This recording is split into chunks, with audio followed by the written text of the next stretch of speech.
তাপসী দাঁড়াও।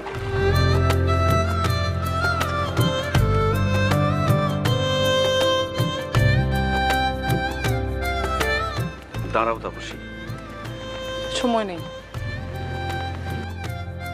তোমার সাথে আমার কথা আছে। একজন বিধবা নারীর সাথে কি কথা থাকতে পারে তোমার? আমি বিধবা নারীর সাথে কথা বলতে চাই না, আমি একজন মানুষের সাথে কথা বলতে চাই। মানুষ বটে, কিন্তু সে তো এখন আর জীবন্ত নেই।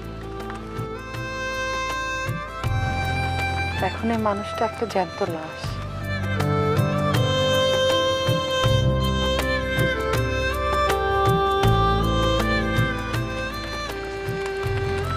তাপসী, হাত ছাড়ো দুর্গা। কবে ঘটলো এই ঘটনা?